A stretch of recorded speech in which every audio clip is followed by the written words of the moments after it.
Cannes, 6e jour, et Nicolas et moi-même sommes toujours éveillés. Bonjour Nicolas. Bonjour Emma. Comment vas-tu?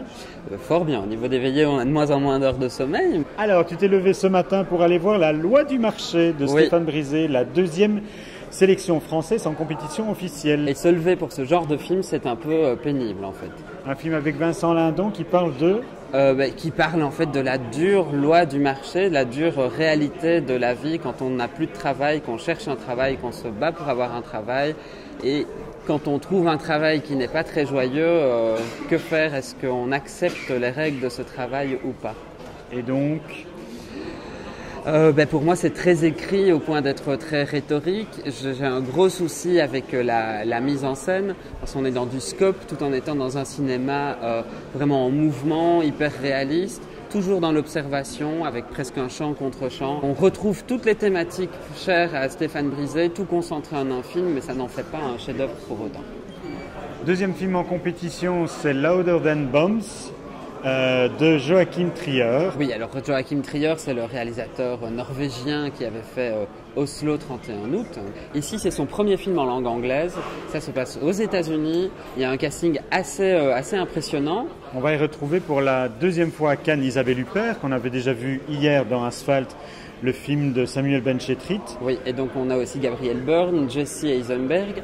Et c'est vraiment, on est en fait dans l'esprit de 4 protagonistes d'une famille. Il y a un adolescent qui vit avec son père, la mère est décédée 2 ans auparavant, et il y a un grand frère qui vit un peu en dehors, à 150 km de là, qui vient de donner naissance à un enfant. Et on est vraiment dans quelque chose de très atmosphérique, de très délicat, et ils vivent le deuil en fait de leur mère, et quelque part chacun l'éveille à la vie. C'est très très beau, c'est une mise en scène qui est singulière. On va mélanger la réalité et l'imaginaire.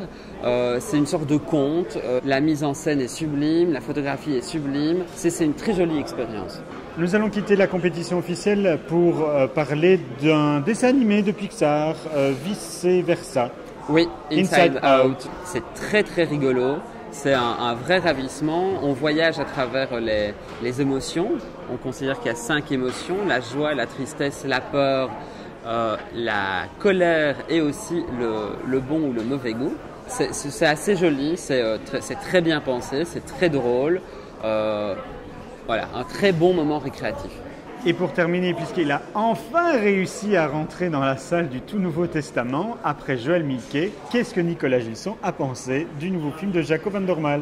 C'est complètement barré, c'est génial. Le scénario est super, en fait, du début à la fin. Il y a peut-être juste un petit souci avec les effets spéciaux, mais qui visiblement vont être performés encore par la suite. Et bien voilà, c'était l'avis de Nicolas. On se retrouve demain pour une nouvelle vidéo de Cinéma Spécial Cannes.